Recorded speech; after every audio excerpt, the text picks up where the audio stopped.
Hofanatratrarana ny tanjona ho Paka erendozy eto amin'ireny vohatra ny faritra Menabe sy manerana ny faritra Menabe tena hetsika avokoa ny mpitandron'ny filaminana rehetra ato anatin'ny faritra Menabe sy ireo fitaovana rehetra nanan'ny mpitandron'ny filaminana telo tota de ny zandary ny tafika ary eo ihany koa ny polisy pirenena. Misy ny fisafona tao mandritra ny tontolo andro mitsofoka hatrany anaty elakelatrano any ary hita tao anatin'izany fa dia milamina tanteraka ary mifety tanteraka ny olona ary tsy misy tsony ireo mivezivezy eny anelakelatrano eny fa ny mpiandry tanàna sisa no hita zay eny amin'ireny lalana zay omban'ny mpitandron'ny filaminana manao fisafona ireny. Misy ihany koa fijerena ireo NDP an'ny fiarahamonina toy ny jirama zay mpamatsy jiro sy rano ho an'ny faritra dia nisy ny fisafona amin'ireny toerana stratezika ireny. Eo ihany koa ny fametrahana ireo erivonjy taitra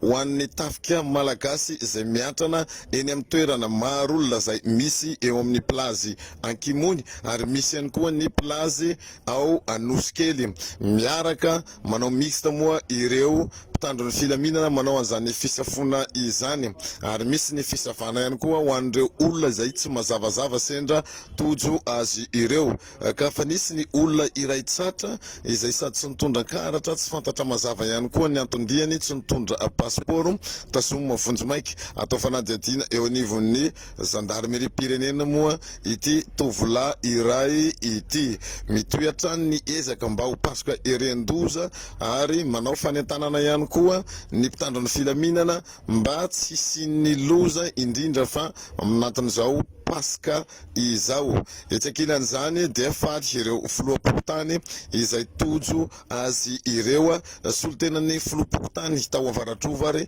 no mitondra izay fisaorana ny mpitandron'ny filaminana izay. Tsy hainay aloha ny tsy faly tsy saosa avy amin'ireo force reo tonga aty aminay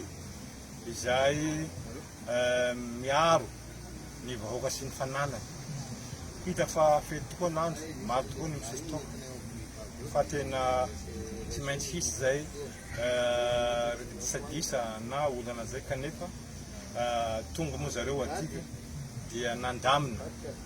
ary manaraka an'izay moa raha tovaratova koa dia hatseto aloha mbola milamina fa vomaika moa fahatongavandreo zao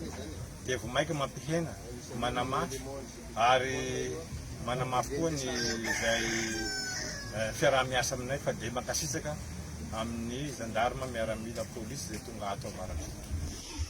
Ufamezana fafampo ho an'ireo maniry ny hitsangatsangana eny amin'ny torapasky Ankimony de misy ny fanarenana vonjy maika ny lalana miazo an'iny torapasky komony iny izay raha miasan'ny gouvernoura faritra Menabe sy ny loholon'ny Madagasikara izay voafidy tato Toliara ary ihany koa ny PDG ny groupe Kimony Resoro Andriamatoa Danila Abdallah.